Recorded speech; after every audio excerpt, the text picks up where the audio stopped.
Well everyone, it's time for us to go and take a look at the Samsung Galaxy S24 FE and compare it against the Samsung Galaxy S22 and see which particular phone is a better one for you. Now here's the thing, when it comes down to both of these, I kind of do think that in almost every single way you can imagine, there's a way that you can make a statement for both, right? The S24 FE has some features the S22 doesn't have and vice versa. So let's go and see which one is a better one for you. Now if you want to pick up either one of these phones throughout this whole entire video, links will be down in the description. You can get them from there and you can help support the channel at the exact same time. Now, starting off with the outside of both these particular phones, the Samsung Galaxy S22, which came out back in 2022, on the front side of this particular phone, is giving you a 6.1-inch dynamic AMOLED display. Now, with this particular panel, I think it looks very, very good. You know, it's 1300 nits of brightness, which is not that great, but it is giving you a 120 Hz display. And I do think for the most part, it's not really like a terrible looking panel. I think it looks pretty good.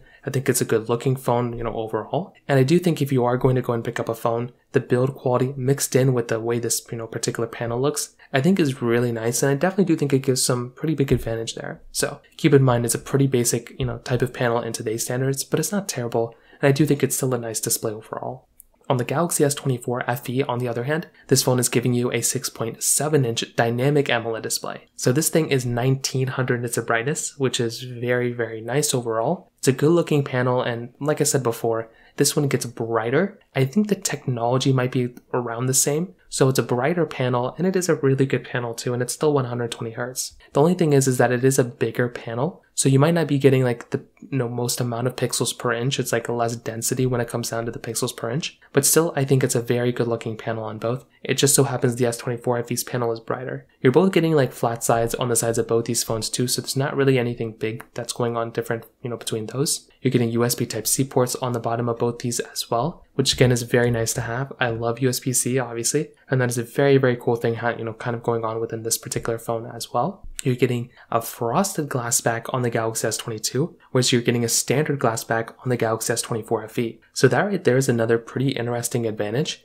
that you're getting that kind of difference when it comes down to both of those as well. So if you're looking at it from that side, that is a little bit of an advantage that you could say on the S22. Triple camera setup on the backside, wireless charging on both, reverse wireless charging on both as well. And overall, when you're feeling both these phones in the hand, they both feel very premium. I like the way they both look. There's not really anything super insane going on with them that you haven't seen before, but I definitely would probably say with the display, the S24 FE's display is probably the overall better one, but I still think something like the S22's display is still pretty decent as well. Now, another very important thing to keep in mind is the price tag. So the Galaxy S24 FE right now is costing $650 in the brand new market. The S22 is not available brand new anymore, it's only available used. And this phone you can buy on Amazon for about $190 for the base model. That is a very, very decent deal for that type of phone. But the S22 is not a third of a phone of the S24 FE, right? But it costs less than a third of the price. That is a very big difference. And getting a phone that's basically at that level in terms of cost is a very, very big deal for me. So personally for me, if I'm looking at a device, I love having a phone like the S22 that's significantly cheaper. The S24 FE will eventually go down in value, but keep in mind if you're wanting kind of the cheaper one here, definitely something like the S22 is going to be the far cheaper one here for sure over the S24 FE. Now on top of that, another very big thing to keep in mind here are the cameras. So they're both giving you almost the same type of camera capability. So they're both giving you triple camera setups on the back. The only difference with the cameras on the back is that the telephoto lens on the S22 is 10 megapixels, whereas on the S24 FE, it's 8 megapixels. On top of that, on the front side, you're getting 10 megapixel wide-angle cameras. 4K at 60 on the front and the back, 8K capability on the back. The S24 FE might have a little bit of an advantage because it can do 8K at 30, whereas on the S24 or S22, can only do 8K at 24 frames per second. So that is a little bit of a difference there. I will probably say though, from a camera standpoint, maybe with the more advanced technology and the improvements within the S24 FE, maybe you can make the statement that that phone is probably going to be giving you the overall better type of experience. But I really don't even think it's going to be that big of a deal. I definitely do think when you look at both these, they're both giving you very good experiences. They're both giving you very good chipsets, and they're both giving you very decent cameras when it comes down to it as well. So I do think that is kind of a big thing to keep in mind there, but I would probably say even more so than that, you're getting very good types of, just experience between both. So when it comes down to the camera side, both are great,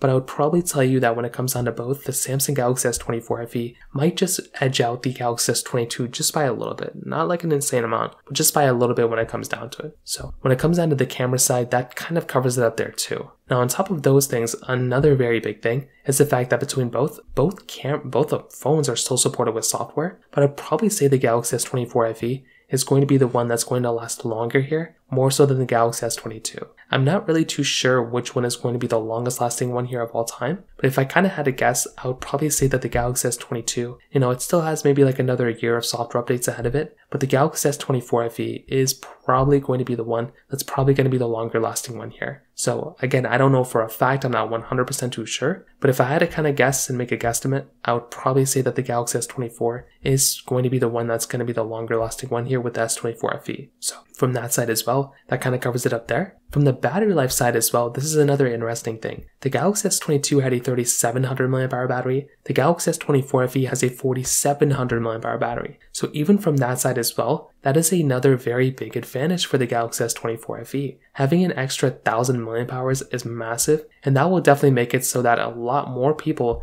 might end up liking something like the Samsung Galaxy S24 FE and appreciating that battery life more than the Galaxy S22. So that right there is just another minor thing to keep in mind there as well. Now on top of that, another big thing is the performance. And this is probably where you could give an advantage to the Galaxy S22. So the S22 had that Qualcomm Snapdragon 8 Gen 1 chipset inside with 8GB of RAM, where the S24 FE has the Exynos 2400E chipset with 8GB of RAM. Now I think Samsung Exynos is good, it gets the job done, but I think Snapdragon and Qualcomm always probably has the more, better chipsets. The problem here is that the Snapdragon 8 Gen 1 wasn't like the best chipset of all time, and that one definitely has, a lot of issues in and of itself, but I definitely do think no matter whatever device you're going to get, you're probably going to get good experiences between both if you're doing pretty basic stuff. But if you're doing more advanced things, if you're doing a lot of advanced type of work, then definitely probably something like the Samsung Galaxy S22 might just be a little bit of a better one. But keep in mind that that phone had some thermal throttling issues, it had some weird issues going on in between it, but I still kind of liked it, and just kind of depends on what you want to do. But I definitely do think with something like the Samsung Galaxy S24 FE, that's still a very good performing device too. So overall, what I can definitely tell you between both these phones is that I appreciate both these phones a lot, right? They're both very good. I like these devices. You can't really go wrong with either one. But if you are going to go and pick up a device, I would probably say if you want the cheapest value one, the Galaxy S22 might be the one that's going to be the better one for you. But if you want a better value, like if you want the better phone, it's probably going to be the S24 FE. So when it comes down to that, that kind of covers it up there. If you have any other thoughts or questions, please let me know in the comment section below. Hit the like button, that would mean so much, but definitely hit that subscribe button. More importantly than everything else, I love every single one of you guys. Hopefully I'll catch you guys in the next video. Peace out till then.